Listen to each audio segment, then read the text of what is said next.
En primer término vamos a recibir a la doctora Irairis Yolima Carrillo Pérez, que disertará sobre el modelo colombiano. La doctora es abogada por la Universidad Libre de Colombia, seccional Barranquilla, especialista en instituciones jurídico-políticas y derecho público de la Universidad Nacional, especialista en alta dirección del Estado de la Escuela Superior de Administración Pública, diplomado en altos estudios de gerencia política y gobernabilidad de la Universidad George Washington y Universidad del Rosario, magíster en Derecho de la Universidad Externado de Colombia, candidata a doctora en Derecho de la Universidad de Buenos Aires, asesora administrativa del Consejo Nacional Electoral, diputada y presidenta de la Asamblea Departamental de La Guajira, docente en la Universidad de Guajira, Escuela Superior de la Administración Pública, Academia Superior de Inteligencia, Movimiento Nuevo Liberalismo. Señoras y señores, le brindamos un fuerte aplauso a la doctora Irairis Yolima Carrillo Pérez. Adelante.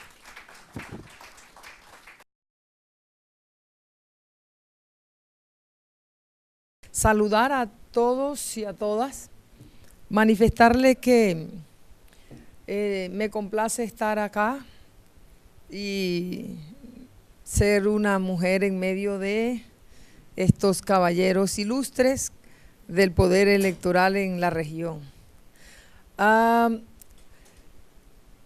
Debo agradecer en nombre del Consejo Nacional Electoral de Colombia y en el mío propio, pero también en nombre de mi país, la invitación que se me hace. Y digo en nombre de mi país porque en mi país, para recibir emolumentos, invitaciones patrocinadas, condecoraciones, etcétera, se requiere un permiso por acto administrativo del gobierno nacional. El señor presidente de la República debe autorizar que un funcionario o un servidor público, como en mi caso, pueda aceptar no solo la invitación, sino cuando ella conlleva algún gasto de otro país. Por eso digo en nombre de mi país. Ahí vamos como dando unas puntadas sobre cómo funciona. Mi respeto para el Jurado Nacional de Elecciones de Perú y su presidente de manera especial. Con usted, doctor Tábara, hemos tenido unos encuentros muy interesantes académicamente y también políticamente, y hablo de la política como la forma de hacer las cosas y en las generalidades. Pero además es un admirador de la obra de García Márquez, patrimonio de la humanidad, pero patrimonio por nacimiento de Colombia, orgullo colombiano. Así es que recuerdo que en alguna oportunidad, en una misión de observación internacional para las elecciones presidenciales, el discurso del doctor Tábara, que presidía la misión de observación en Colombia, tuvo que ver con la obra de García Márquez y fue tan importante, prolijo y conmovedor que el señor presidente le ha enviado una obra especial que solo se reserva a personajes importantes e ilustres, y se la ha enviado de manera directa al doctor Tábara por su conocimiento sobre esta obra. Esto me sirve para decir, no para hacerle odas a un amigo, esto me sirve para decir, no solo de temas electorales vivimos quienes manejamos estos asuntos, también tenemos el tiempo y la sensibilidad para poder trabajar y para poder abordar y para poder dedicarle un tiempo al arte, a la cultura. Bien, este es un reconocimiento también. Seguramente si lo hubiera hecho sobre otro literato, entonces yo no tendría no hubiera dedicado 2 minutos aquí a hablar de eso, pero lo hizo nada más que de uno de los nuestros. Bien, se me ha pedido que, se me ha invitado a hablar del modelo colombiano y dentro de ello que haga un énfasis en el tema de financiación política. Y primero voy a explicar el modelo, voy a tratar de explicar, voy a hacer este exordio, voy a intentar hacerme entender sobre este tema general del modelo. Pero luego abordaré entonces en detalle, porque es un tiempo, requeriría a la organización que me regale agua aquí. Debemos estar hablando más de 1 hora. Entonces, aquí...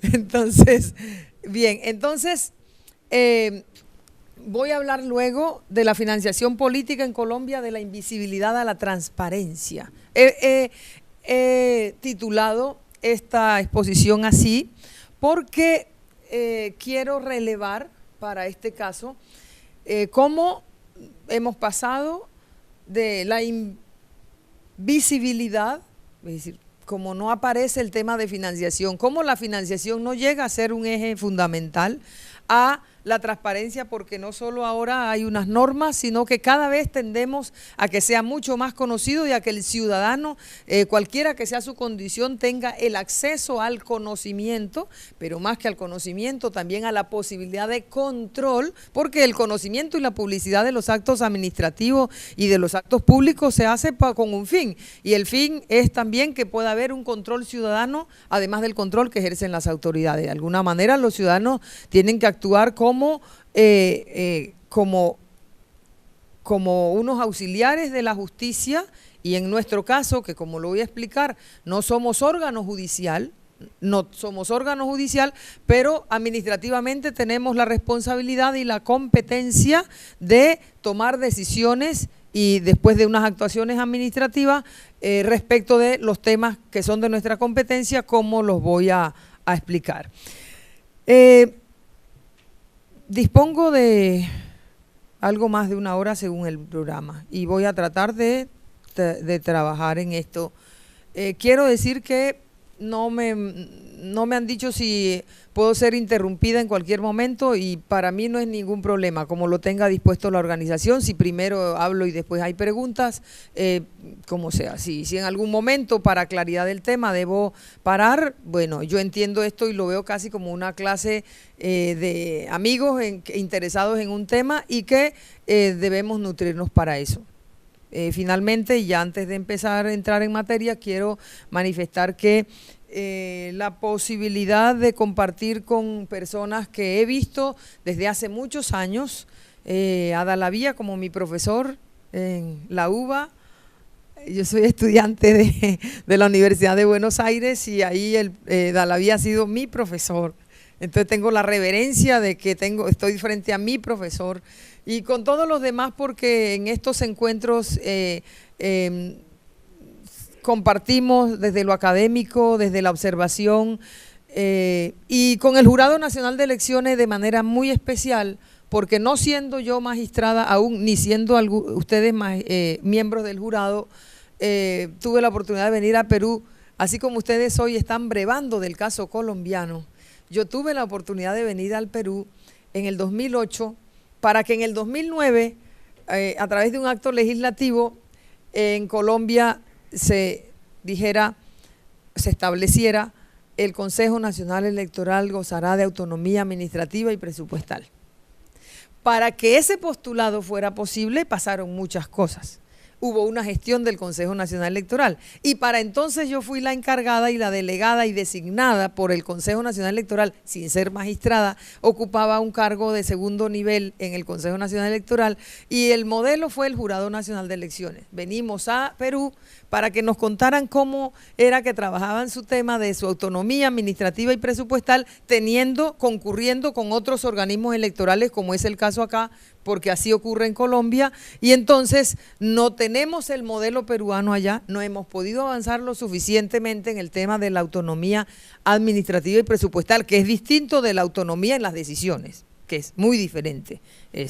Una cosa es que tengamos la autonomía absoluta y total para las decisiones e incuestionable, indiscutible, y otro tema es que para la gasolina del carro, vehículo, coche, no sé cómo le digan aquí, del auto, tengamos que hacerlo nosotros mismos desde nuestra entidad, o tengamos que decirle a otro organismo: por favor, aprovisione todo lo necesario para esto.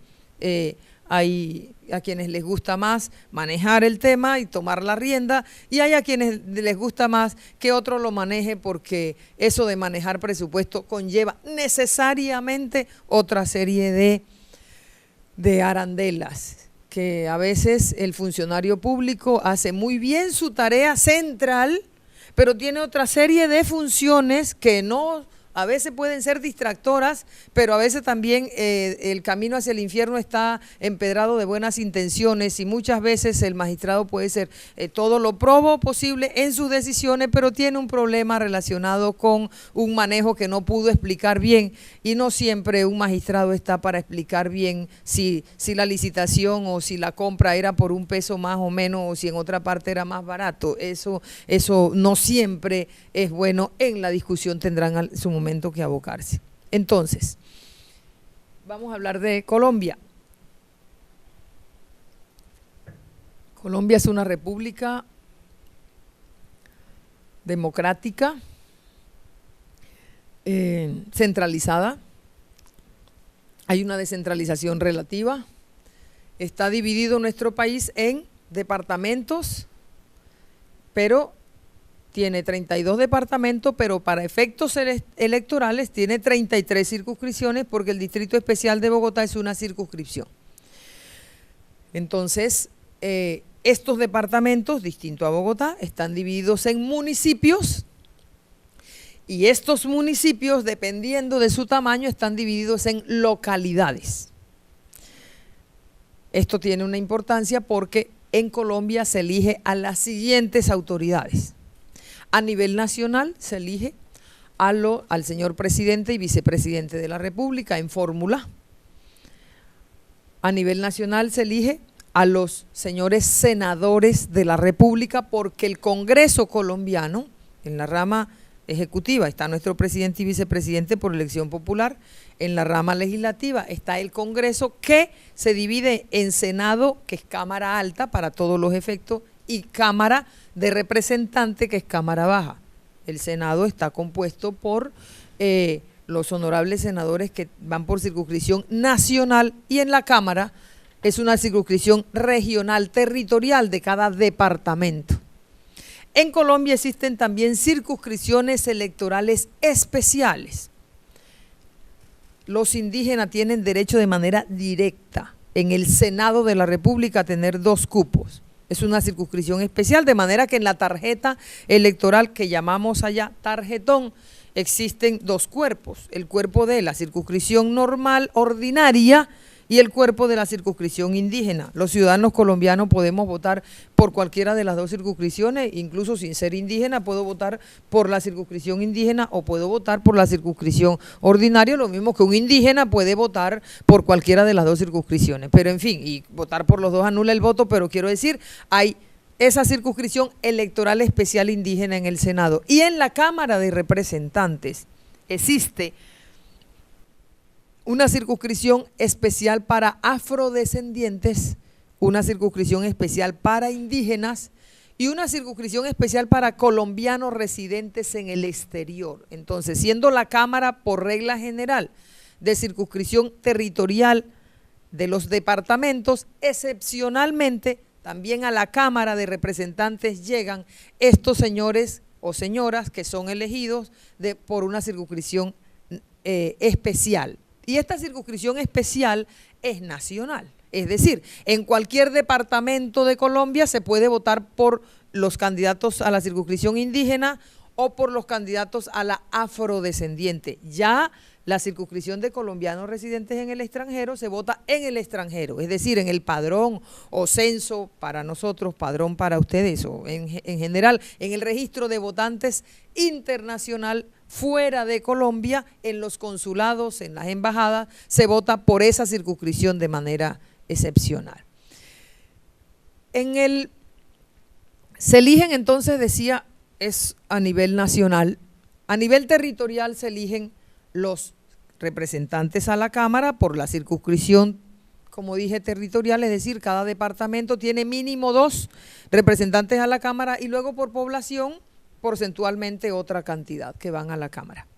Se elige el gobernador del departamento y se elige la asamblea departamental, que no es exactamente legislativo porque, como dije, es una república unitaria, no es federal. Entonces, al no ser federal no hay legislativo departamental, pero hay un órgano coadministrador con el señor gobernador.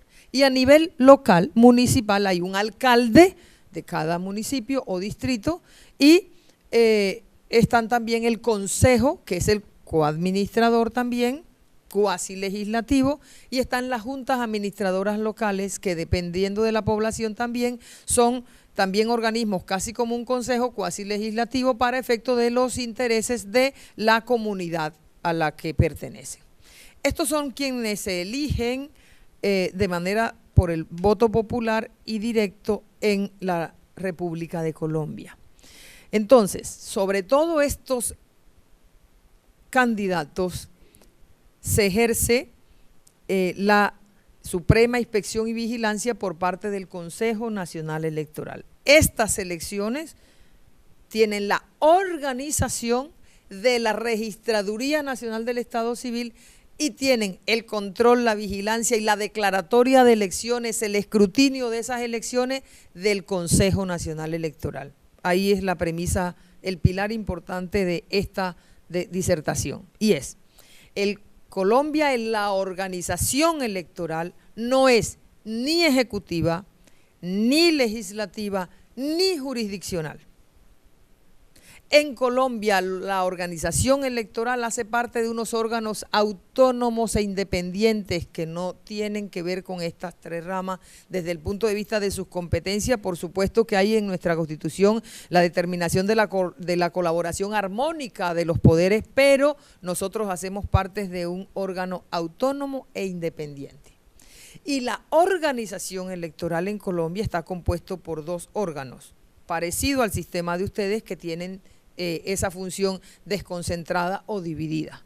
En Colombia existe el Consejo Nacional Electoral, que ejerce la suprema inspección y vigilancia de la organización electoral, y existe la Registraduría Nacional del Estado Civil. Y la Registraduría Nacional del Estado Civil lleva, como su nombre lo indica, el registro, la identificación, lleva el censo electoral o padrón electoral o registro de votantes, porque la ciudadanía conlleva el derecho de elegir y ser elegido, y es un solo registro, en principio el de ciudadanía, que deriva en un registro especial que es el de censo electoral.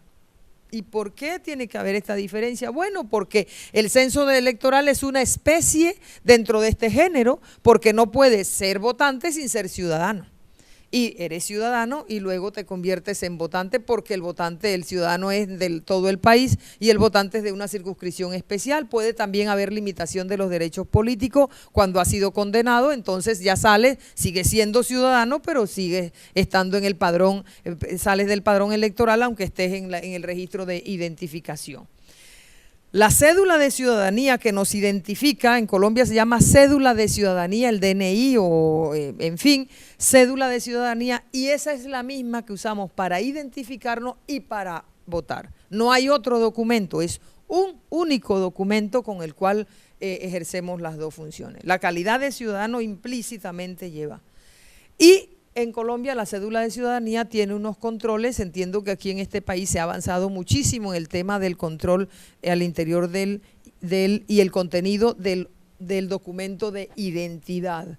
En Colombia tiene también unos controles y tiene un avance muy importante que permite para efectos electorales que por su intermedio se pueda practicar la biometría, que es la identificación biométrica a través de la huella, que los ciudadanos tienen que, antes de entrar al puesto de votación, se identifican biométricamente para evitar la suplantación de electores o los carruseles según los cuales, con una cantidad de cédulas de ciudadanía o documentos de identidad, un mismo ciudadano pudiera votar varias veces, sale y entra con esta cantidad de cédulas. Y también para evitar, es un documento seguro. Acabamos de tener una certificación ISO muy importante para el documento de identidad en Colombia hace alrededor de un mes. Esa es una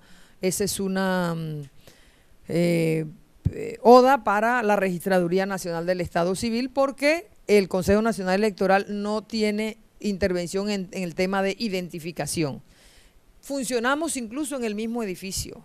Estamos en un piso o en varios, disgregado otras de nuestras oficinas, la organización electoral en un mismo edificio. Las funciones son distintas, pero dependemos administrativamente de la Registraduría Nacional del Estado Civil, quien contrata el personal, contrata los bienes, contrata los servicios que requiere el Consejo Nacional Electoral para funcionar. Eso tiene otro significado y más adelante seguramente pudiera no ser relevante ahora, para nosotros lo es mucho, pero para efecto de esta conferencia no. Entonces, en Colombia, la tridivisión del poder tradicional, la organización electoral es autónoma, independiente, es un organismo autónomo y decía, tenemos funciones administrativas, pero la función jurisdiccional de cierre de las decisiones en materia electoral que se toman en Colombia las tiene el Consejo de Estado. Es decir, el Consejo de Estado es dentro de la rama jurisdiccional en Colombia, está la Corte Constitucional, que como su nombre lo indica, tiene la competencia en materia exclusivamente constitucional. Anteriormente, antes de la Constitución del 91, era una sala dentro de la Corte Suprema, la Sala Constitucional, ahora es la Corte Constitucional. Está la Corte Suprema de Justicia, con las diferentes salas, penal, laboral, etcétera, y está el Consejo de Estado, que es para la jurisdicción contencioso-administrativa.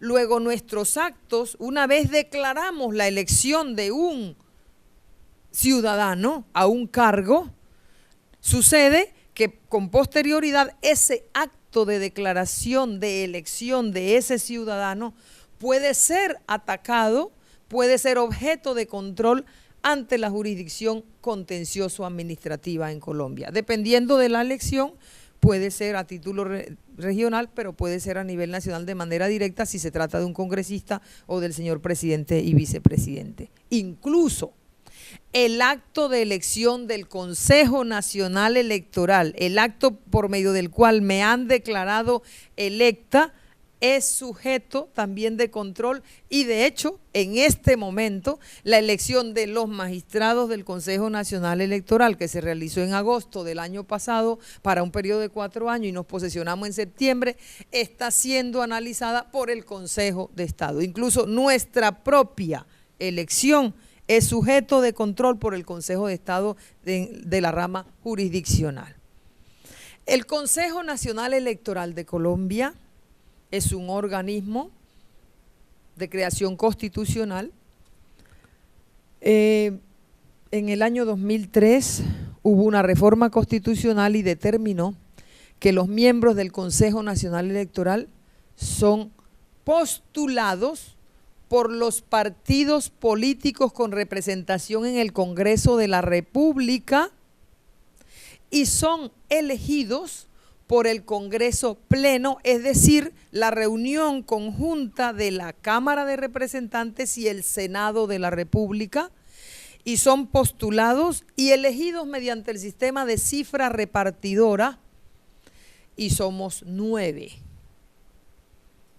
En este momento la demanda contra la elección de una de las listas de las que hicimos parte, hubo varias listas, yo hice parte de la lista mayoritaria y en esa lista el petitum es, y la razón de ser de la demanda es que no se cumplió la cuota de género. Por un lado, yo tengo la satisfacción de que a cualquier nivel, de que ningún nivel escapa de la posibilidad del control ciudadano sobre el tema de la cuota de género. Por otro lado, no me siento víctima de mi invento, porque no fue mi invento la cuota de género, que aplaudo, que defiendo. Ayer nomás, si da tiempo, tengo que contarles cómo éramos ponentes de un tema ayer muy interesante en esa materia de cuota de género. Pero, para resumir y no entrar en ese detalle, ese acto es susceptible de revisión por parte del Consejo de Estado. Y la pregunta es, ¿no hay un choque de trenes aquí cuando esto ocurre? ¿Podrían pensar ustedes? No, es una competencia que constitucionalmente está establecida. Sabemos cuando nos sometemos al juego que es así.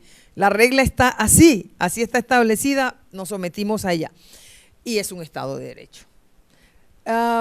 Pero, ¿puede el Consejo de Estado, aún teniendo la competencia, ha sucedido que el Consejo de Estado en Colombia, cuando tiene el mismo nivel, nosotros en la parte electoral, ellos en la parte contenciosa administrativa, de jerarquía, es decir, de máximo órgano electoral, máximo órgano contencioso, sí puede el Consejo de Estado, sí ha hecho, hay antecedentes en Colombia en que el Consejo de Estado ha declarado o ha revocado o ha declarado la nulidad, que es la acción es de nulidad electoral, la nulidad de la elección del Consejo Nacional Electoral, sí.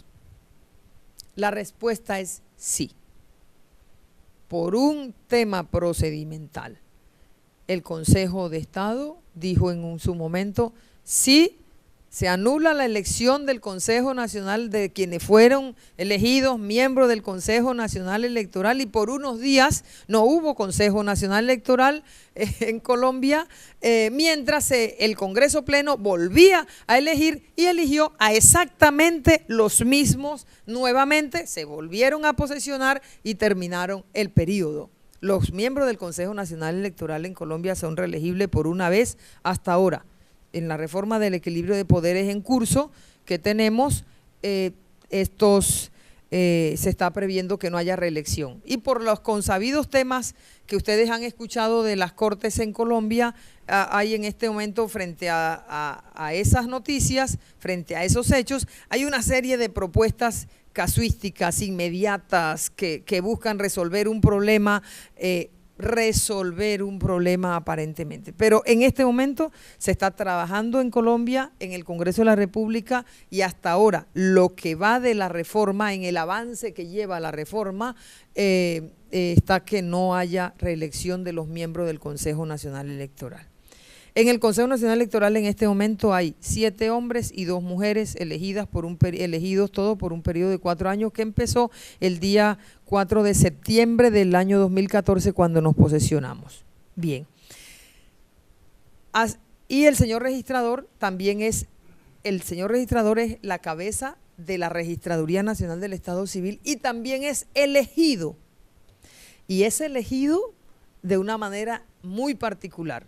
Para elegir al señor registrador de Colombia hay un triunvirato, que es el presidente del Consejo de Estado, el presidente de la Corte Constitucional, el presidente de la Corte Suprema de Justicia, no las 3 corporaciones, los 3 presidentes se reúnen y mediante un procedimiento que ya está reglado de requisitos y el sistema de convocatoria y de escogencia, ellos 3 escogen al que será el registrador por un periodo de 4 años, reelegible por una vez, como en el caso de nuestro actual registrador, que terminará en diciembre su último periodo, y en este momento ya se están moviendo las fichas para la elección del registrador que lo reemplazará. Este registrador actual hará las últimas elecciones ordinariamente que están previstas para este año 2015 en el mes de octubre.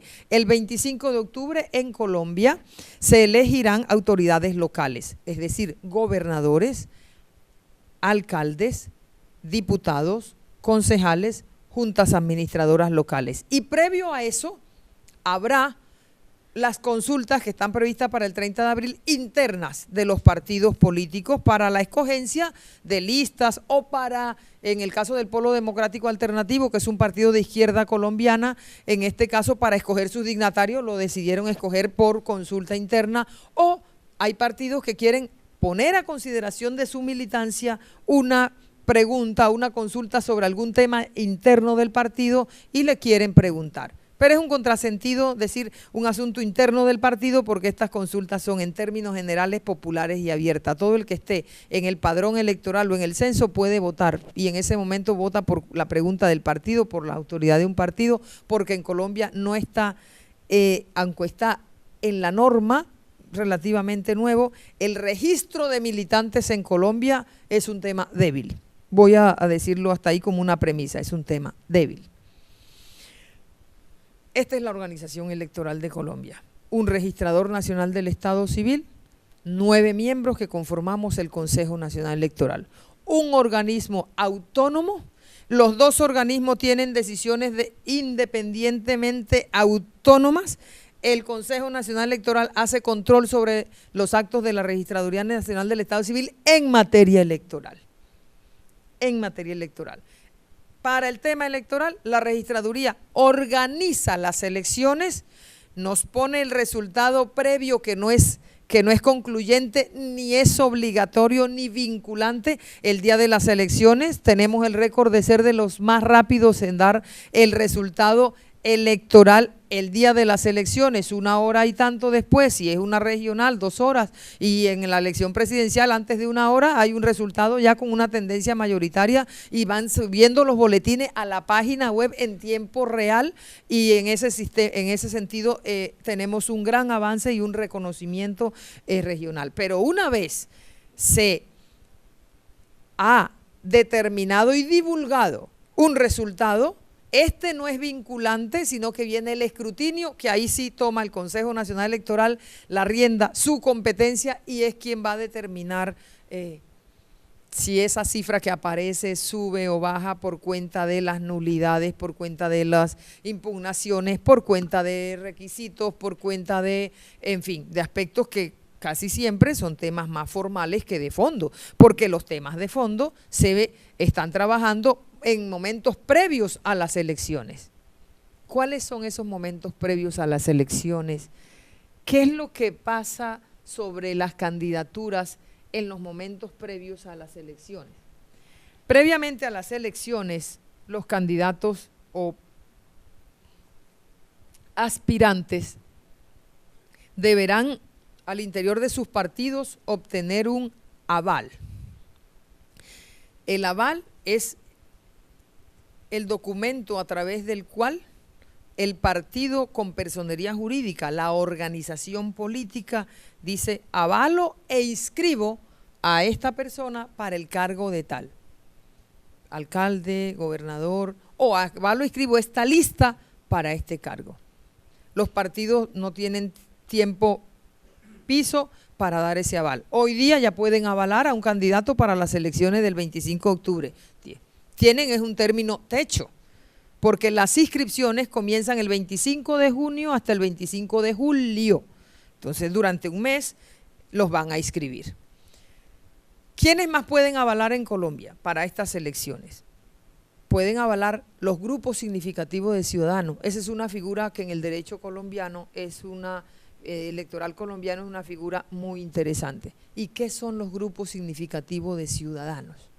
Se llaman así, grupos significativos de ciudadanos. Como su nombre lo indica, en una circunscripción, vale decir, ejemplo, en una alcaldía, el 20% de los ciudadanos aptos para votar recoge esa firma, un grupo inscriptor de 3 personas va a la registraduría local y dice: quiero para inscribir al señor fulano de tal, con nombre, apellido e identificación, o para inscribir tal lista al consejo de estos señores, o para escribir la lista a la asamblea si es departamental o a la gobernación, vamos a recoger las firmas. Y salen a la calle. Como no tengo una organización política, ni me comprometo, ni me identifico, o ya no quiero pertenecer a esa organización, o cualquier razón, pero quiero ejercer mi derecho a elegir y ser elegido, voy a recoger los apoyos o las firmas. Pero no recoge apoyos sin saber para quién. El ciudadano deberá firmar un formato de la organización electoral, y ahí el ciudadano, cuando firma, sabe a qué candidatos está apoyando para que sean inscritos. Cuando recoge esos apoyos, ¿cómo se sabe? Bueno, la registraduría confronta con base de datos, que estén vivos, que aparezcan en el censo electoral, etcétera. Cuando se determina por la Registraduría Nacional del Estado Civil, sí señor, cumplió el requisito del número mínimo de apoyos, y aquí están los apoyos, eso habilita de manera inmediata para ese cargo que señaló, para esa circunscripción, poder avalar candidato. Entonces, en ese momento se equiparan a los partidos políticos. El gran partido político fuerte como este, de tradición, con todo lo que viene de atrás con él, está compitiendo con un grupo significativo de ciudadanos y quién sabe con un desertor de su partido o en fin, está allí compitiendo. ¿Y qué pasa si ganan las elecciones en ese grupo significativo de ciudadanos, esa elección? ¿Qué pasa con esa organización política? Si es una elección como estas que vienen, nada. Lo eligió y se agotó su vida jurídica.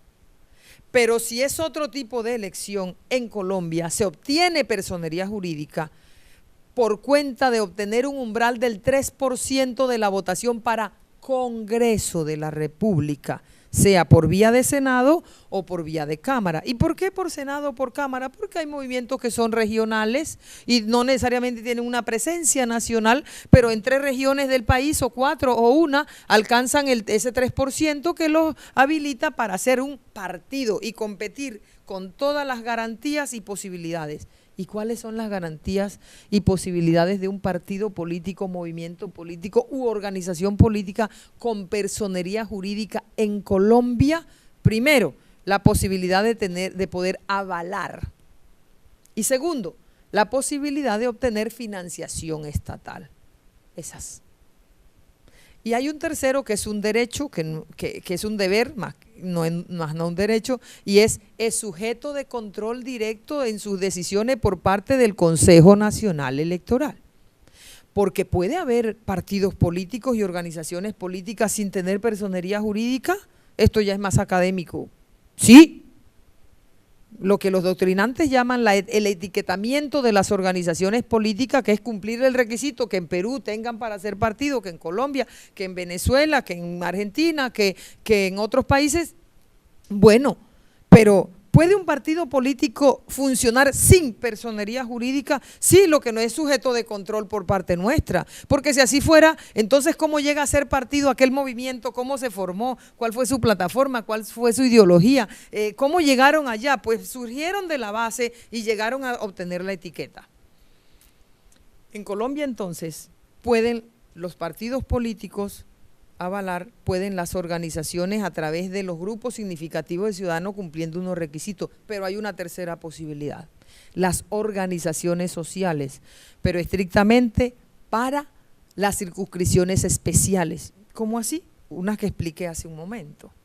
Y son, si los afrodescendientes van a ser candidatos a esa circunscripción, y no es un partido el que lleva a un afrodescendiente, que puede llevarlo, o a un indígena más un afrodescendiente, más unas mujeres, que no puede ser menos del 30% en este caso, etcétera, los lleva en su lista. Claro, tienen toda la posibilidad, pero con el fin de establecer una discriminación positiva en favor de esa población que puede haberse considerado vulnerable o históricamente minada, etcétera, puede haber la posibilidad de que las organizaciones sociales, por ejemplo, Comité de Afrodescendientes del Norte de Colombia, ellos pueden postular a su candidato a esa circunscripción de afrodescendientes. Resguardo indígena de la Alta y Media Guajira, de donde yo soy, de una tierra de la cabeza de Colombia, eminentemente es la población indígena mayoritaria dentro del país y que además se comparte con Venezuela. Yo soy oriunda de esa región. Suramérica empieza en una cabeza, esa cabeza está en Colombia y esa cabeza es el departamento de La Guajira. Y entonces La Guajira esta es la península de La Guajira, aquí está Venezuela y aquí está Colombia, el litoral Caribe está aquí. Y entonces ahí hay una etnia guayú. Esa etnia es compartida, es colombo-venezolana, hablan el mismo lenguaje, tienen todo y tienen doble nacionalidad. Y la Constitución colombiana debió reconocer, no adjudicar, reconocer la existencia de la doble nacionalidad, pero además a partir del tema de la etnia era, ¿cómo le dices cuando van para Venezuela entrando, a ver su pasaporte, tada? No, hable guayunaiki, habla y sigue. Está vestida además con unos atuendos que son, o pudiendo no estarlo, soy guayú, siga. Eso es bonito, sobre todo ahora que estamos volviendo por los fueros me gusta decir esto aquí, me gusta decirlo en todas partes, pero aquí sé que tiene un eco muy grande por el respeto y cada vez la vuelta que hay hacia lo fundamental, y la vuelta que hay hacia lo fundamental es empezar por agradecer que sin el maíz no hay arepa, y y si no lo cultivaron, y para que lo cultivaran aquí hubo que hacer muchas cosas, y que cuando nosotros llegamos aquí, como le he dicho allá en la universidad, cuando llegamos aquí a trabajar el tema de la conciliación, como una, voy a decir esto alegóricamente, como una institución de este derecho europeo del que hemos brevado, porque milenariamente se ha determinado y se ha encontrado que por allá en un país nació el tema de la conciliación, y entonces los procesos pasaron de ser una pelea desde el principio para tener una instancia previa. Ya los indígenas conciliaban como mecanismo de solución de conflicto, ya. Y voy a decirlo en Colombia, y me van a decir en Colombia que entonces brevamos del derecho ¿qué? Francés y del derecho tal, de nada. De todo eso es cierto, pero la verdad es que ahí mismo en esa cabeza ya estaban conciliando. Cuando estos fueron a Francia, aprendieron a hablar francés y vinieron, ya los indígenas estaban ahí y ya conciliaban. Volver a eso, reconocer eso, ha sido un activo para todos nuestros pueblos.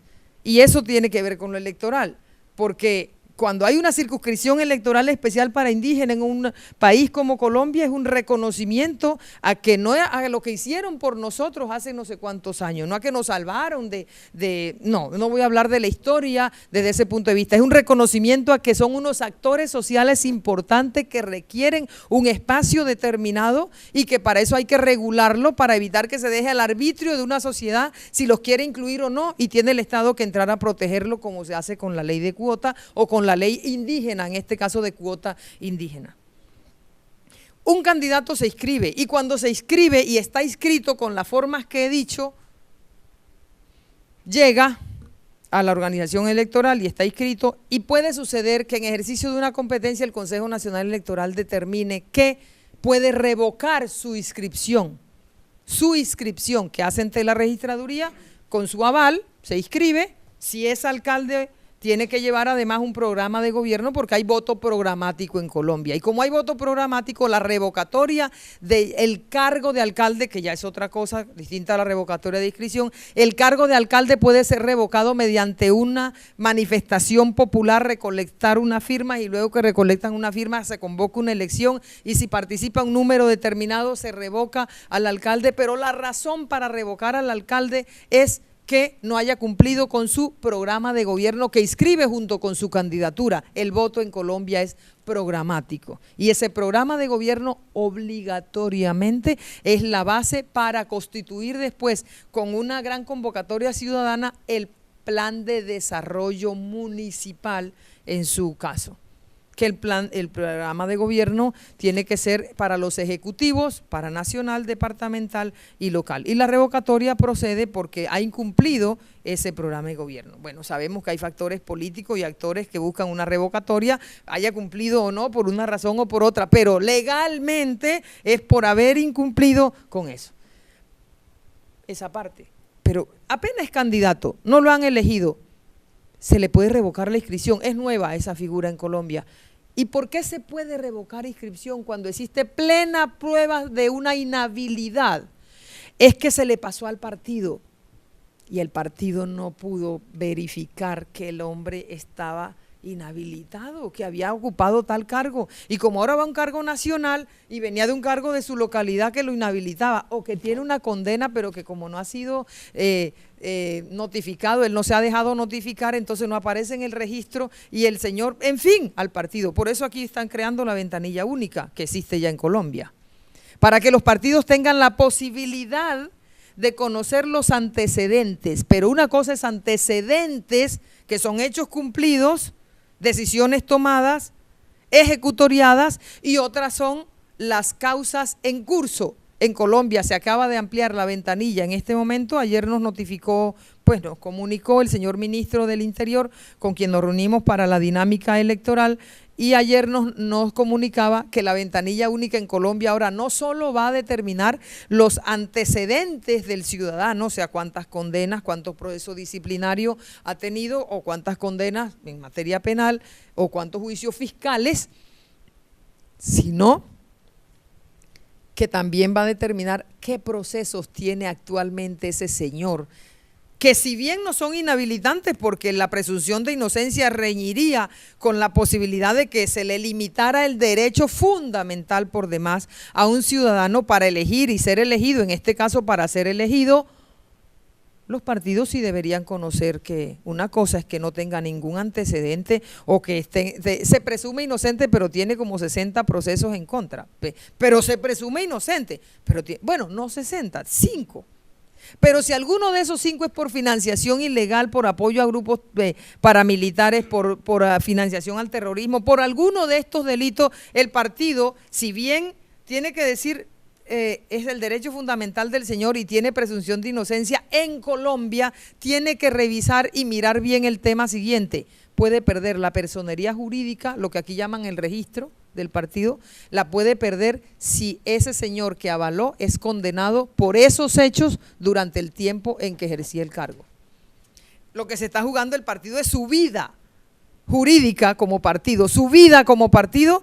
Tiene que hacer una apuesta: o gano estas elecciones con este candidato que es muy fuerte, pero tiene unos procesos y uno solo de ellos pudiera llevarlo a una condena eventualmente durante el periodo, o sobrevivo como partido. De ese tamaño es la elección, escoja. Quiere seguir como partido, adicionalmente a la responsabilidad que en nuestra región, por fortuna, cada vez es mayor la exigencia a las agrupaciones políticas. En Colombia, como en otras partes de la región, se limitaban a solamente avalar al candidato. Este es mi candidato, y luego ese candidato no tenía nada que ver con el partido. Ejercía su cargo y de pronto se terminaba tomando decisiones ultraconservadoras apoyado por una organización política de ideas liberales, quiero decir, y lo apoyaron por esa razón, lo escogió su partido y allá se está en contra de los postulados. Por ejemplo, un candidato que una organización extremadamente conservadora, no sé si aquí se llame un partido conservador, en Colombia sí, pero quiero decir de ideas conservadoras, que un partido en sus postulados diga no al aborto y luego elige a una persona que allá es el abanderado del aborto, entonces ¿cómo responde el partido? ¿Qué sentido tiene? No hay una coherencia entre la postulación de la persona y el ejercicio del cargo. Pues cada vez más tienen en Colombia y en la región así se está explorando también la responsabilidad de las organizaciones políticas y de los elegidos con su organización política. ¿Qué más puede vigilar el Consejo Nacional Electoral a este candidato que se postuló? Ese micrófono es inalámbrico. O sea, funciona. Pues funciona para este efecto.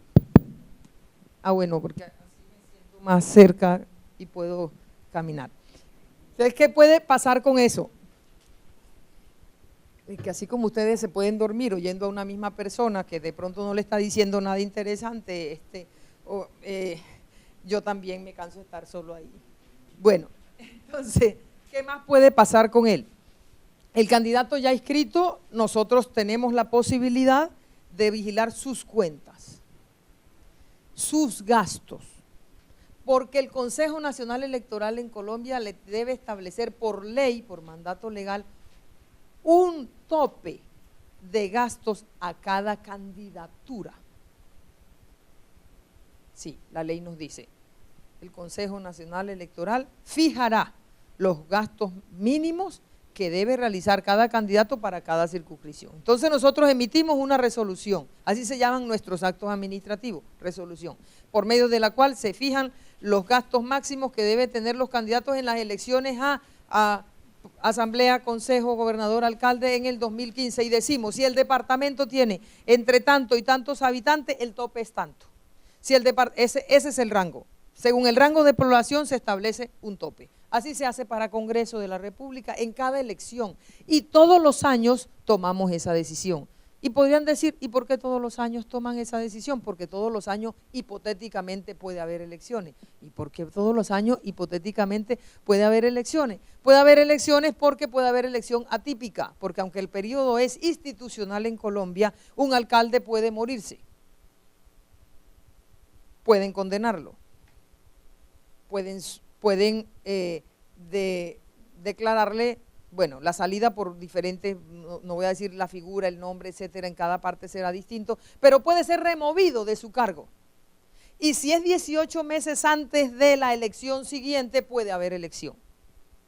si esto sucede dentro de los 18 meses anteriores, no hay elección. La razón de ser de esa norma es que, ¿qué sentido tiene hacer una elección para una persona que dure un año? En ese año, ¿cómo hace con su plan de desarrollo? Entonces, en ese caso, de la misma organización política se envía una terna para que se escoja. Si es un alcalde, se escoge por parte del gobernador. Y si es un gobernador, se escoge por parte del presidente de la República, la misma organización política. ¿Y qué papel juegan aquí los grupos significativos de ciudadanos? Solo para eso subsisten.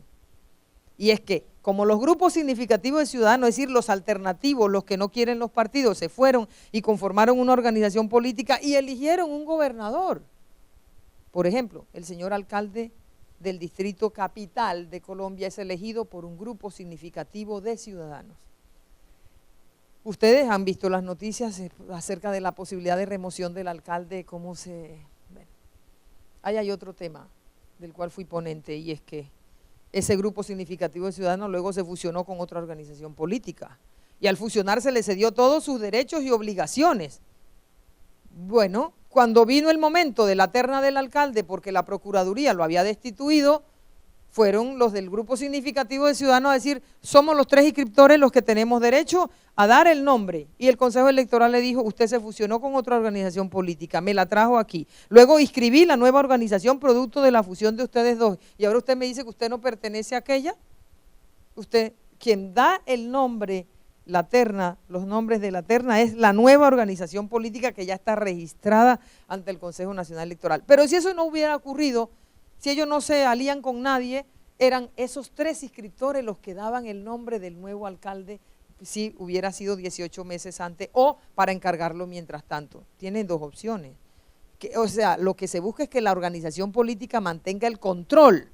Y mantenga el control, es decir, si la ciudadanía se expresó a favor de este candidato, de esta organización política, es ellos los que siguen manteniendo la potestad cuando no es por elección popular, porque lo han sacado del cargo, aún cuando es por temporal, entonces hay un reemplazo temporal que es la misma organización política la que envía la terna, y la terna debe ser decidida por el gobernador o por el presidente según el caso.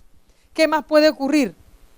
Antes de declarar, ya el candidato pasó todos los filtros, ya pasó por la ventanilla única, nos demostró que sus gastos sí, ¿y cómo nos demuestra que sus gastos sí los está haciendo bien y que cumple el tope? Un candidato puede cumplir el tope y gastar mal la plata. La plata, decimos en Colombia, para decir el dinero, los pesos. Puede, porque pueda que usted no pasó de 50 millones. Si su tope era 50 millones, yo cumplí con mi tope de 50 millones, sí, pero aparentemente usted cumplió. O usted tiene otro problema, y es que usted gastó los 50 millones, pero usted recibió donaciones de un extranjero. Está prohibido. Lo voy a decir ahora. Pero es que usted sí gastó los 50 millones, pero hubo un particular que le regaló más del 10%. Entonces, en ese sentido, aquí dice que debo entrar luego a preguntas, pero lo que no me dijeron era cuánto era para pregunta y cuánto era para lo otro. Por eso al principio yo traté de preguntar y dije lo que me digan, pero me acabo de enterar. Entonces, traté de, como yo traía una disertación sobre el modelo, sobre financiación, traté de ir con la financiación al lado del modelo.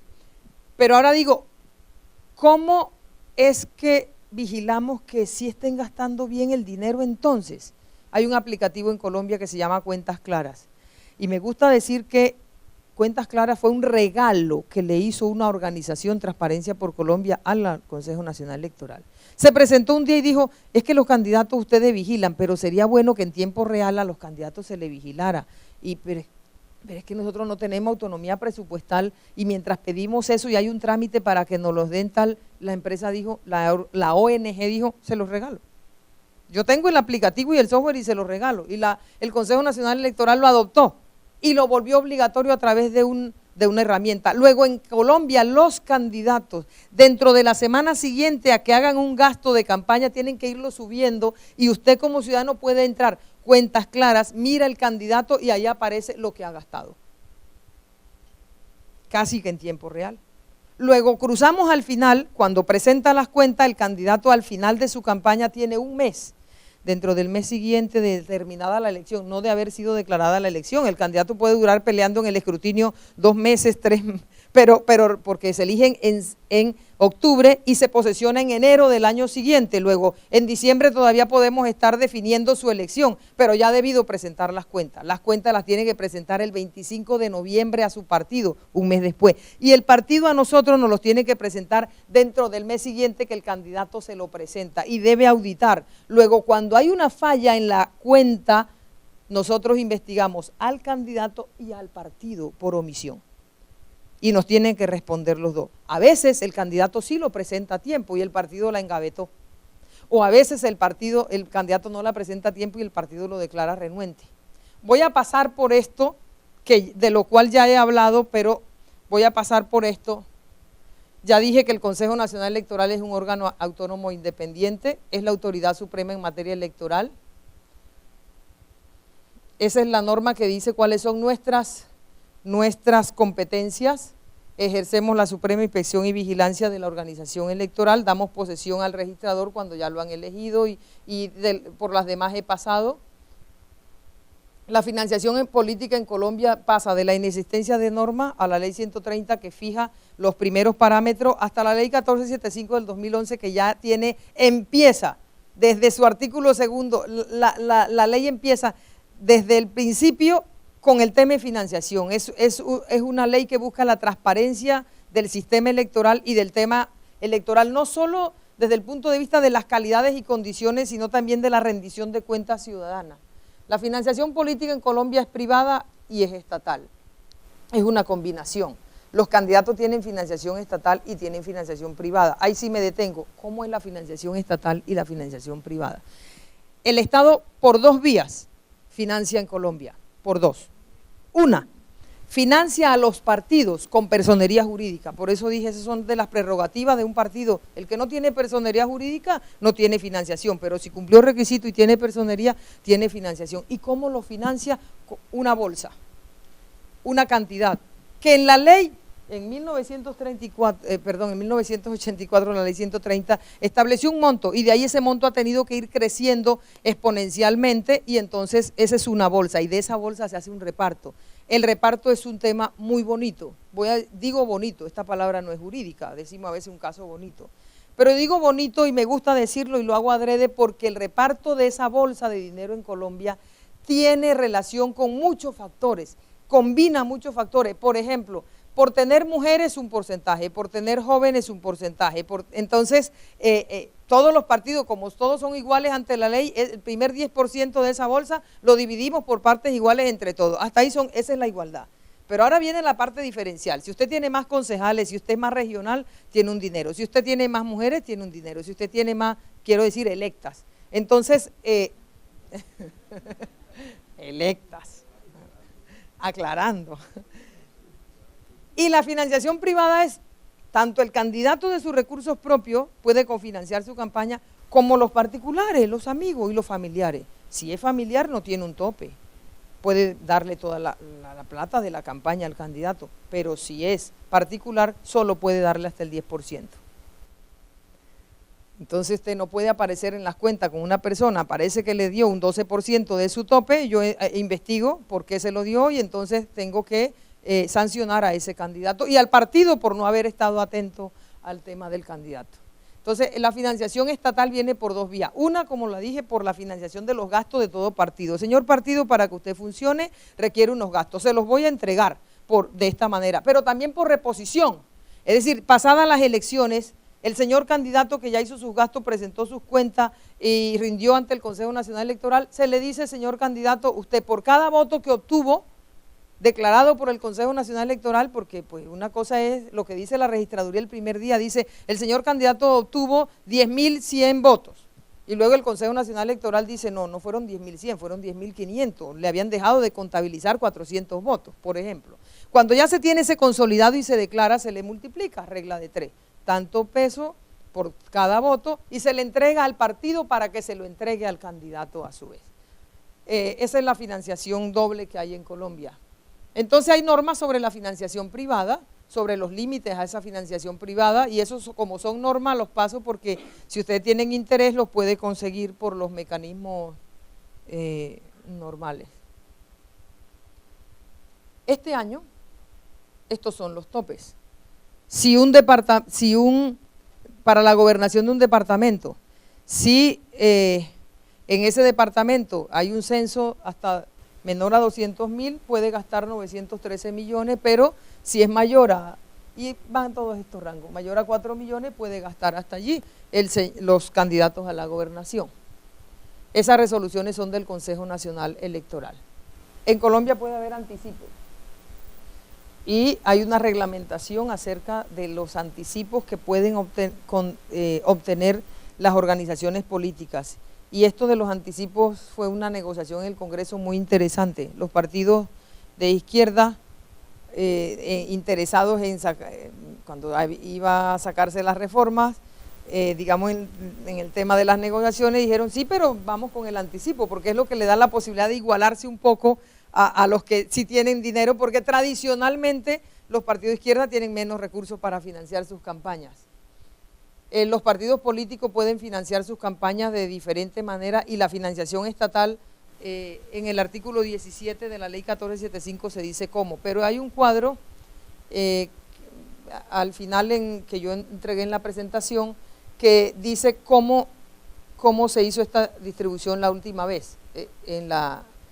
Pero voy a pasar por aquí para decir, mira esto, el 10% se distribuye en partes iguales, el 15% en partes iguales que hayan tenido el 3% de los votos emitidos en la Senado o Cámara, el 40% por partes iguales entre los que tienen en proporción al número de curules obtenidos en el Congreso, el 15% igual pero en la última elección en consejos municipales. Y aquí viene la parte que les decía que es la parte bonita de eso. El 10% al número de curules en las asambleas, el 5% por partes iguales entre todos los partidos o movimientos en proporción al número de mujeres elegidas en las corporaciones públicas, el 5% por partes iguales entre todos los partidos o movimientos en proporción al número de jóvenes elegidos. Y los recursos deberán destinarse a lo siguiente: al cumplimiento de sus fines y logro de sus propósitos y en particular para la finalidad de sus planes, programas y proyectos. ¿Para qué?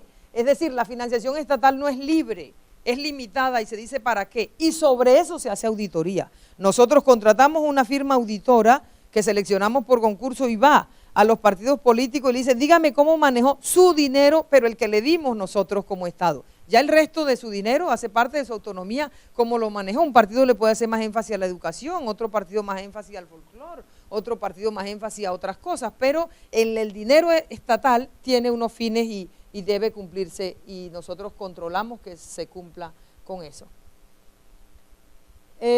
Para las actividades de los centros de pensamiento, la realización de los cursos de formación y capacitación, bueno, dice que los partidos destinarán en sus presupuestos una suma no inferior al 15% de los aportes estatales que le correspondan. Entonces es una limitación, no al derecho que tienen ellos de autodeterminarse, sino al uso del recurso público, que sí es sujeto de control por parte nuestra. Aquí van a encontrar normas sobre la financiación estatal. La reposición de votos, es decir, cuando el candidato ya gana y le declaramos la elección, le pagamos. Si va a una gobernación o a una asamblea, o sea, en el departamento, vale 3.012 pesos, que es algo menos de $2 por voto. Y si es alcaldía o consejo, algo menos de $1 por voto le estamos reponiendo, de acuerdo al número de votos que haya obtenido. Cuando hay la financiación política indebida, tiene una sanción para los candidatos, que es una sanción pecuniaria, multa, que va desde 10 millones de pesos, voy a decir $5.000, una cosa así, una cifra redonda, 4.000 y tantos dólares, hasta 100 y pico de millones de pesos, o sea, 50 y pico de mil. Bueno, pero este es nuevo en Colombia, pérdida del cargo por violación de los límites al monto de gasto. En el 2011 se estableció que la violación de los límites al monto de gastos, en el caso de candidatos elegidos a corporaciones públicas, se seguirá el procedimiento de pérdida de investidura. Y un alcalde de un municipio, en el caso de alcaldes y gobernadores, la pérdida del cargo la decide la jurisdicción de lo contencioso administrativo. El Consejo Nacional Electoral, ¿qué hace? Determina que violó los topes y declara que el candidato es un violador de tope y le envía a la jurisdicción contencioso administrativa para que la jurisdicción contencioso administrativa sea quien decrete esta pérdida. Esta es la distribución, fue a través de esa resolución si la quieren buscar, y aquí dice los partidos políticos cómo se distribuyó. Por ejemplo, este es el partido que avaló al presidente de la República y este es el partido opositor. Entonces este partido, que primera vez que se presenta a unas elecciones y se convirtió en partido el expresidente Uribe, este señor obtuvo en total de financiación 1.200 millones de pesos colombianos, mientras que el partido del presidente obtuvo 2.197, y las proporciones son estas. A muchas mujeres les gustará ver esta columna y mirarán, ¿y cuál es el partido que tiene entonces más mujeres elegidas? Porque por eso avalar a mujeres y elegirlas paga.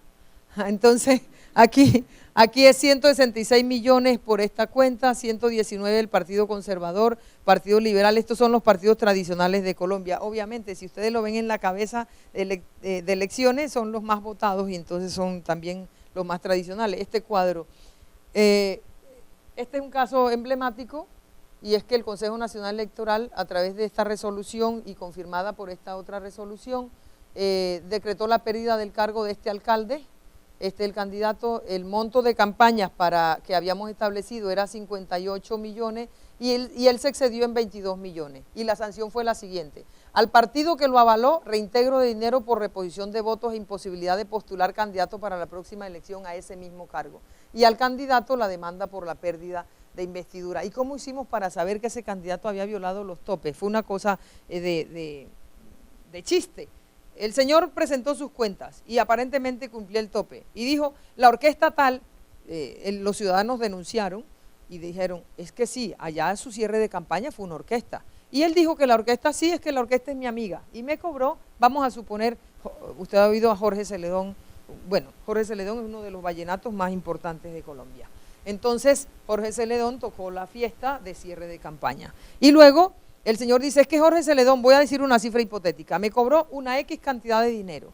Y luego el Consejo Nacional Electoral le dijo, señor Jorge Celedón, por favor, sírvase verificar a este consejo, ¿usted cuánto cobra cuando a usted lo contratan? Y el señor dijo, yo cobro tanto si voy con menos músicos, tanto si voy con tal. Bueno, o sea, haciendo un peritaje, que se contrató también un perito, se determinó que como mínimo, lo mínimo que pudo haber gastado el señor fue el doble de lo que dijo que había gastado. Y como estaba en la rayita del tope, con haber ocultado esa información, obviamente saltó el tope y lo comprobó el Consejo Nacional Electoral.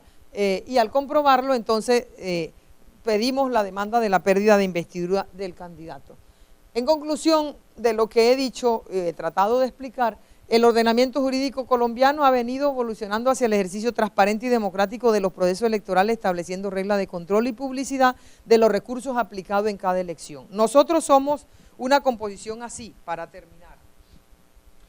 De los 9 magistrados, fuimos postulados, que no representamos los partidos, fuimos postulados por los partidos, no es que representamos al interior del Consejo los intereses de los partidos, si no nos sancionáramos a nuestro propio partido o nos tendríamos como abogados que declarar impedido para conocer las causas donde están los partidos inmersos.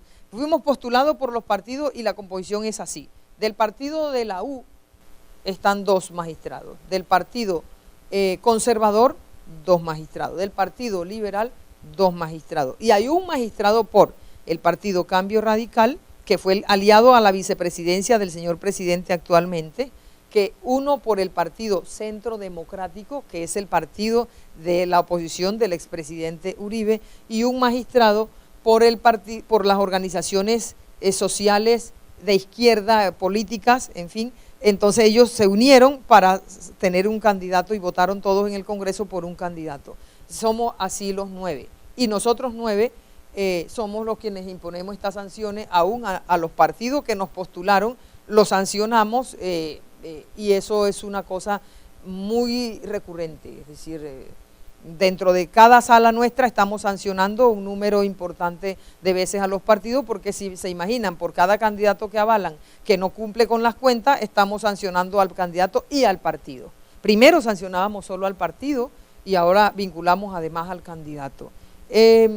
Entonces, el control de la invisibilidad de la falta de pertenencia del partido, como el partido lo necesito para un aval y ya, desempeño mi cargo y me puedo ir para otro partido porque no hablé de un tema que es importante allá, que es la doble militancia, me podía ir, me podía regresar, hemos ido hacia el control. Por eso dije que desde el principio, y así termino, que nosotros hemos pasado un poco de la invisibilidad en materia de financiación y en otras materias también, hasta la transparencia.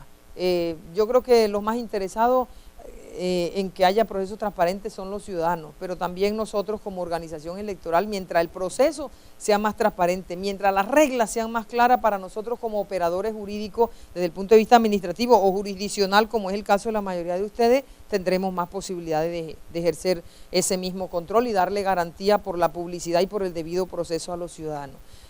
Bueno, hay muchas cosas que decir del sistema colombiano, y espero haberme hecho entender o más que eso, haberle sembrado muchas inquietudes a ustedes. Cuando uno viene a un auditorio de esto, no viene a decir la última palabra ni a que anoten lo que digo como palabra sagrada. Vengo a generarle inquietudes para que salgan a buscar de lo que le dije que hay de cierto y qué tanto se parece y puedan comparar, y si puedo ayudar con las respuestas a facilitar más este proceso, estoy a su disposición. Muchísimas gracias por esta oportunidad.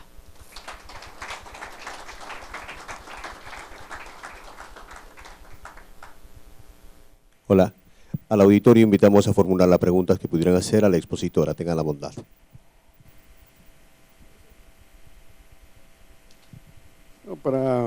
Para felicitar a la colega Yolima Carrillo por su elocuente, excelente exposición, pero sí algunas inquietudes brevísimas. Usted nos dijo que cuando hay elección de los magistrados del CNE son objeto de control por parte del Consejo de Estado. Así es. Y que explicó también que en un caso se declaró la nulidad de la elección. Sí. Pero ¿cómo quedan esos actos o resoluciones administrativas dictadas en el lapso entre la elección y la declaración de nulidad? No afecta. Los actos tienen toda la vigencia y el vigor. Porque se entendería que si son dictados por un organismo o por un magistrado que careció de legitimidad porque se declaró la nulidad, eso sería nulo también.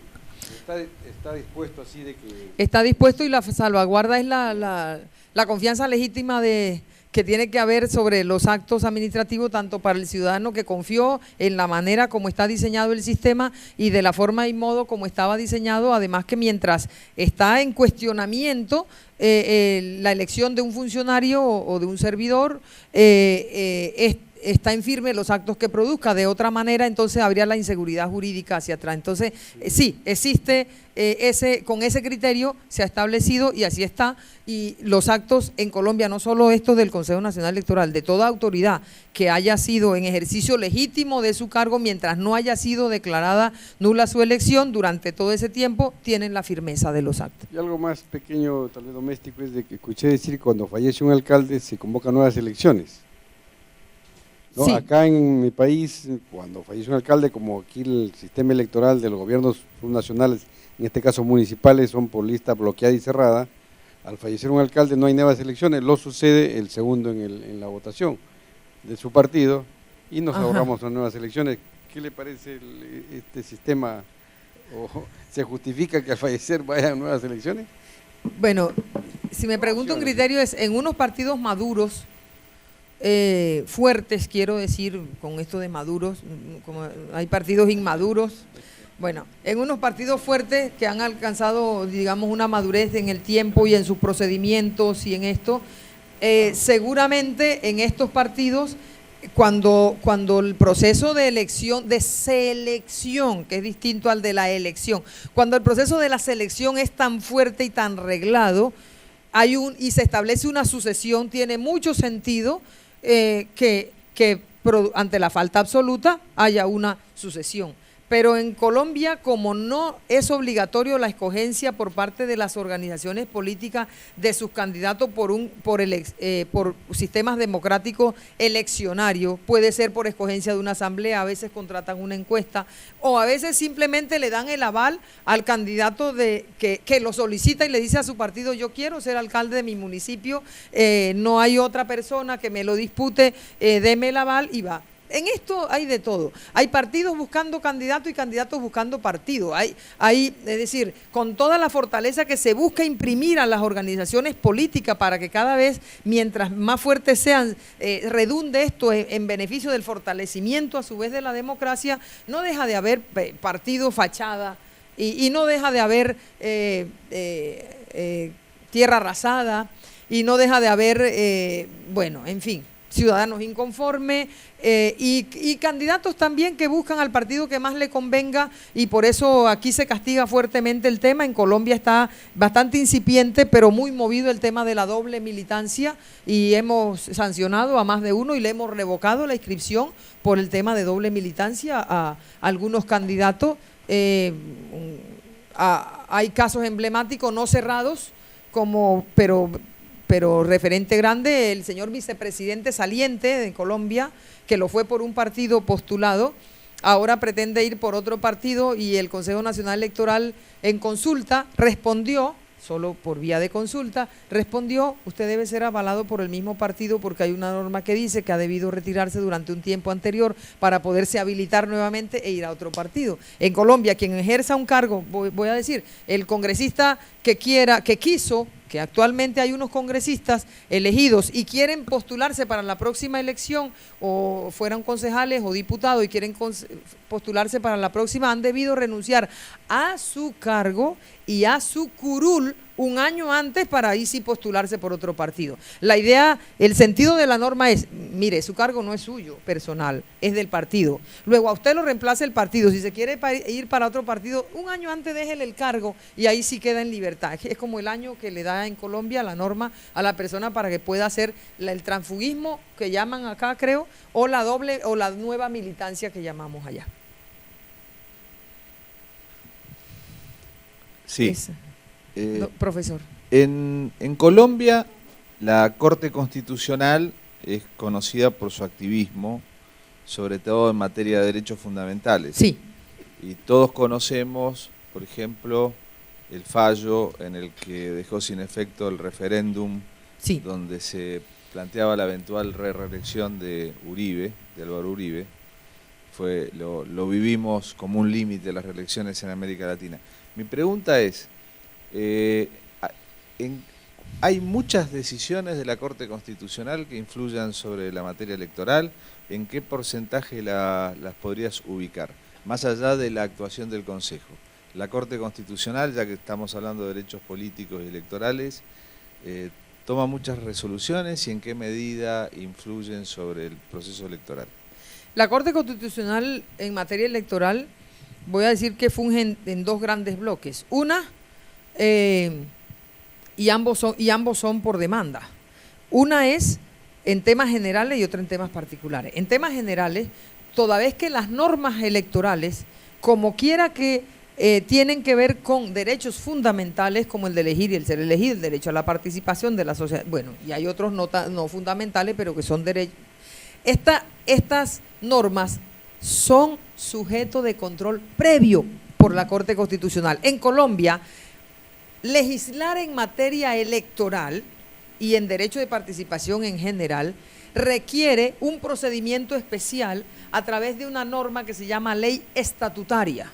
Y uno de los requisitos de esta ley estatutaria, además de el quórum, que es especial, calificado, es que previamente a su vigencia debe ser revisada por la Corte Constitucional. Luego, toda norma en materia electoral está arbitrada por la Corte Constitucional, y en ese fallo, que se llama la sentencia de constitucionalidad de cada norma, para nosotros como Consejo Nacional Electoral brevamos en él permanentemente, por cuanto ahí la Corte a veces modula e interpreta lo que quiso decir el legislador y a veces limita a un derecho y dice: debe ser entendido este artículo en cuanto al derecho llega hasta tal punto, y nosotros así mismo lo declaramos a través de nuestras disposiciones, a través de nuestras actuaciones administrativas, o sea, nuestras decisiones en resoluciones. Y el otro aspecto es en materia de, se asume que una norma que ha sido previamente avalada por la Corte en su constitucionalidad antes de la vigencia no es objeto posteriormente de demanda, pero Ese es el general. Ahora viene el particular. Acción de tutela. Aquí se existe derecho de amparo, acción de tutela. Bien. Entonces, mediante una acción de tutela, cualquier juez de la República toma la causa y de manera inmediata un candidato dice, yo recurro a la tutela porque me están limitando mi derecho a participar, porque el Consejo Nacional Electoral ha dicho que por doble militante yo no me puedo volver a presentar y yo considero que eso limita mi derecho a la participación y por lo tanto recurre en tutela y hay un tribunal o un juez que le dice, sí, tiene razón y toda tutela puede ser impugnada, pero puede ser eventualmente revisada por la Corte Constitucional, eventualmente revisada. Es así. Y cuando se revisa, la Corte puede confirmar es una última instancia que puede confirmar y en todo caso hace pronunciamientos sobre cómo debe ejercitarse esos derechos fundamentales. Entonces, en esos aspectos sí. Y además porque hay una tradición jurídica en Colombia y es a la Corte Constitucional, que es un órgano nuevo creado por la Constitución del 91, pero la Corte Constitucional en Colombia tiene un peso y además un reconocimiento. Voy a hablar del deber ser y no voy a hablar de una coyuntura que está ocurriendo actualmente, no hablo de eso, voy a hablar del deber ser. Institucionalmente la Corte Constitucional en Colombia tiene un respeto supremo y se reconoce que dentro de la juridicidad en Colombia se reconoce a la cabeza, tal como la Constitución. Entonces, sí tiene una intervención y un respeto. Para nosotros, en nuestras decisiones suelen estar alimentadas por lo que ha dicho la Corte, sobre todo si son sentencias de unificación, es decir, doctrina reiterada, que se convierte ya en una jurisprudencia que para nosotros es de obligatorio acatamiento y nosotros tomamos decisiones y decimos, la Corte ha dicho en tales casos que se aplica de tal manera y para nosotros es un hecho. Es decir, por esa vía hay normas establecidas, por esa vía hay normas, incluso nuevas normas que se han generado, incluso montos, pero sí, esto en algunos países o en algunos escenarios uno lo ve como, lo recibo como un halago, como colombiana, ¿no? Y en otros escenarios lo he recibido como una crítica de intromisión indebida de una corte cuando el poder electoral, por ejemplo, es un poder electoral autónomo. Pero la guardiana de la Constitución colombiana, que está por encima de todas las normas electorales, que muchas de ellas están contenidas en la Constitución, en materia constitucional específicamente es la Corte, y así se ha respetado y así se ha mantenido. Pero sí tiene, no una injerencia en la decisión particular que tomo, pero su jurisprudencia sí es una fuente de derecho que consultamos nosotros permanentemente para tomar las decisiones. Qué pena. En primer lugar, agradecerle por su muy interesante exposición. Usted mencionó que el Consejo Nacional de Colombia había declarado la pérdida de investidura de una autoridad local porque incumplió las normas de financiamiento. Lo declara que incumplió. Declara y que lo pasa incumplió a la jurisdicción contenciosa para que la jurisdicción contenciosa Perfecto. declare la pérdida del cargo. Sobre eso va la pregunta. ¿Cuál fue el resultado de ese proceso y además cómo lo tomó la población? ¿Qué impacto tuvo eso en la población? Es primer caso, es una población de una ciudad, es una ciudad intermedia donde se maneja bastante recursos de regalías y es muy importante lo que pasa en ese departamento allí, pero digamos que no es una ciudad de las ciudades más conocidas en Colombia, como el caso del alcalde de Bogotá, que todos ustedes conocen y han leído sobre el tema. El señor está todavía, digamos, en las dilaciones necesarias que tiene él está tratando de terminar su periodo, que termina ahora el 31 de diciembre de este año. Nosotros ya tomamos decisión, nosotros cerramos, para nosotros está en la jurisdicción contenciosa. La población lo toma al interior de la población no podría decir, pero sé que las voces son que hay gente que cree que es injusto, que el otro también lo hizo, que el que perdió también, etcétera, por ejemplo, pero el Consejo de Estado lo toma como el ejercicio propio, legítimo nuestro de mandarle ese proceso en respeto de nuestras competencias. El partido que lo avaló lo toma como una limitación exagerada, porque le limitamos el derecho a avalar candidato para esta elección y ese partido es fuerte allí Y además le dijimos, y devuelva la reposición que nosotros le hicimos también. Para el partido interpuso, por supuesto, los recursos, nosotros lo ratificamos, como decía en la presentación, confirmamos la decisión. Entonces sí, pero lo más importante de eso es el efecto disuasivo para otros. Como sabemos que toda sanción tiene un efecto de control, pero tiene un efecto disuasivo. Son muchísimos los candidatos ahora y los partidos están más pendientes de que sus candidatos no solo tengan una buena plataforma de propuestas, sino una contaduría, un sistema contable muy confiable y muy fuerte, porque en realidad el señor puede haber hecho aparentemente todo bien y el partido, pero por haber violado los topes pueden estar perdiendo un poder importante. Así se ha tomado. En principio, saludar la exposición tan clara que nos ha hecho nuestra colega de Colombia y preguntarle lo siguiente. Ella se ha referido en cuanto a la escogencia, ¿no?, de los magistrados del Consejo Nacional Electoral, que hay una postulación diferente, por ejemplo, a la composición del Jurado Nacional de Elecciones, ¿no?, por parte de los partidos, ¿no es cierto? Y no dudo lo que me ha dicho, lo que nos ha manifestado en cuanto a que, si bien es cierto, los partidos postulan a los candidatos, ellos no dependen, no tienen vínculo alguno, no es así, con los partidos que lo postulan. Pero claro, compromiso, digamos. O compromiso alguno, ¿no es cierto? Hay una total independencia. Sí.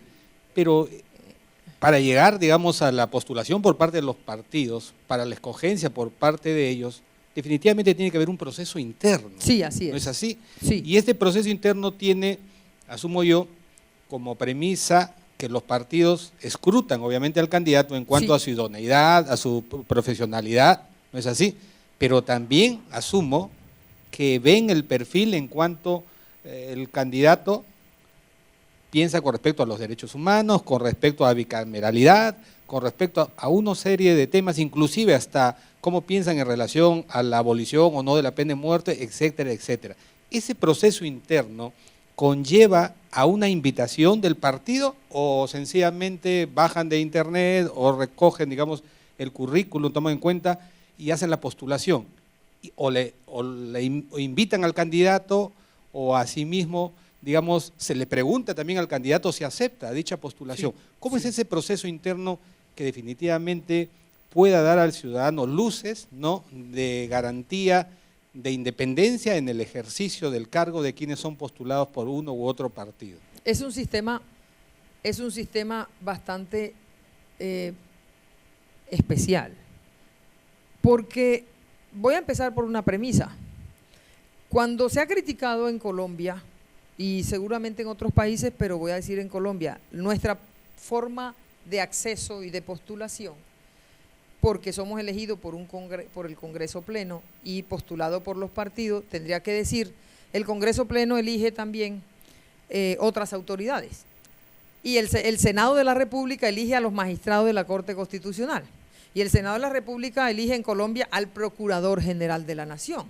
Y el Congreso Pleno elige al Contralor General de la República. Entonces no podría ser que los magistrados del Consejo Nacional Electoral sí pueden tener intereses particulares en los partidos y con el Congreso, pero que la majestad de la Corte Constitucional no, ni el procurador tampoco, ni tal, y los impolutos son ellos, y nosotros como estamos más cerca de los temas políticos y de la minucia y de las decisiones, sí. Entonces esa es como, para decir como premisa, esa es nuestra inicial respuesta frente a esta crítica que se ha hecho al sistema, digamos. Bueno, pero ya está el sistema y con sus buenas y sus malas, entre otras, se ha dicho muchas cosas. Por ejemplo, quienes hemos podido ser como en unos con los que comparto, y yo misma, y perdóneme que hable del tema, del caso particular, yo he sido alcaldesa por elección popular, yo he sido senadora por elección popular antes.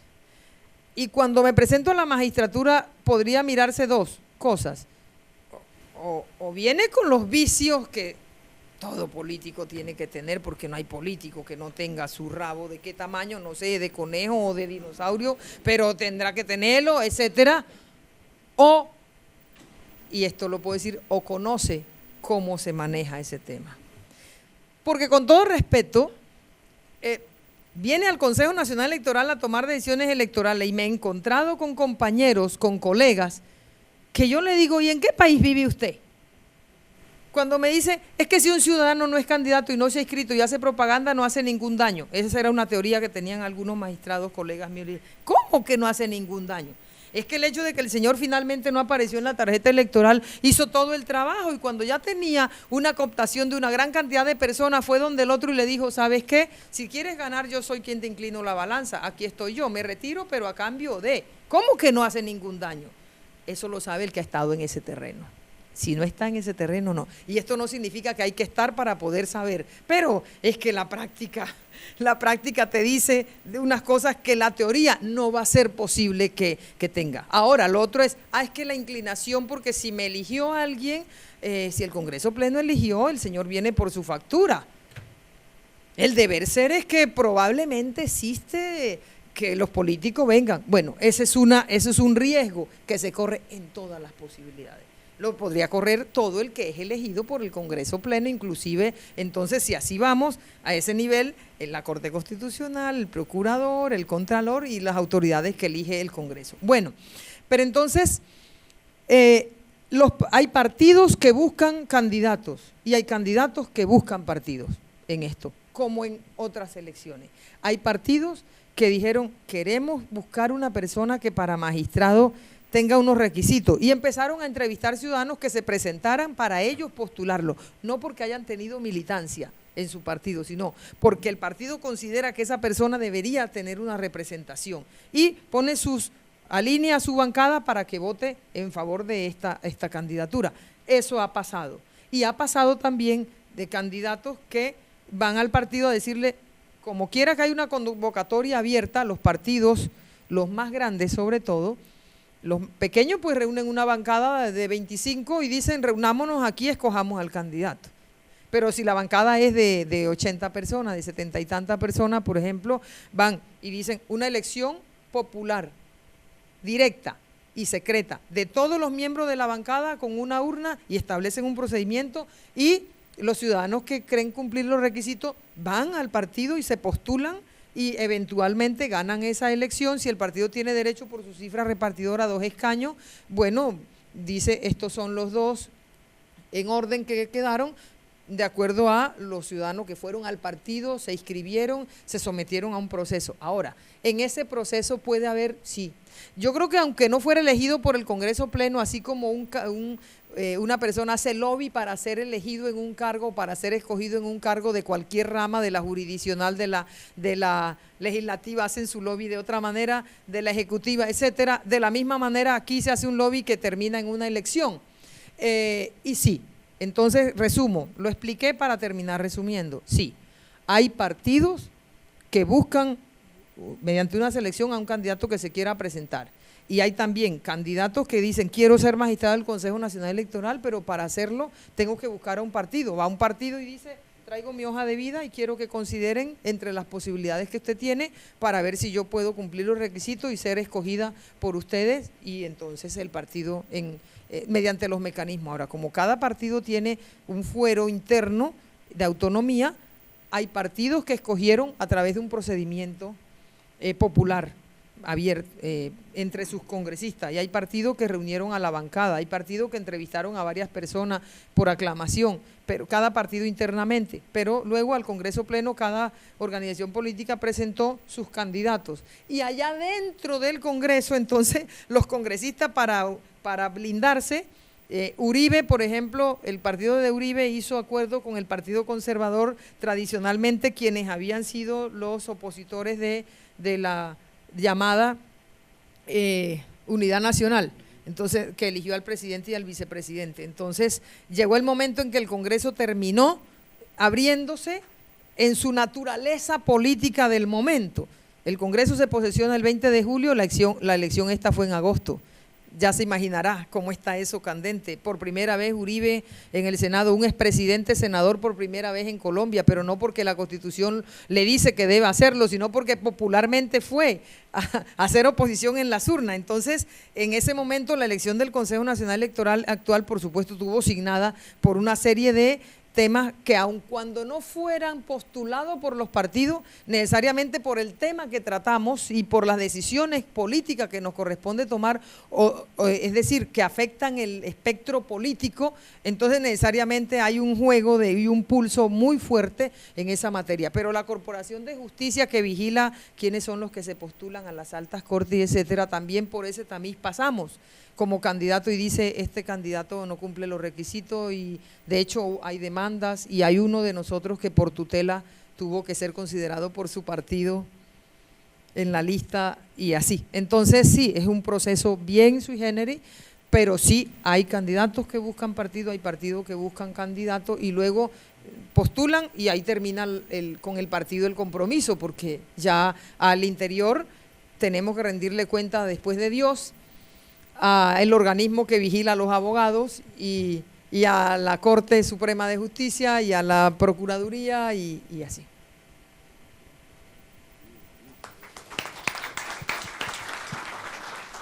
A usted.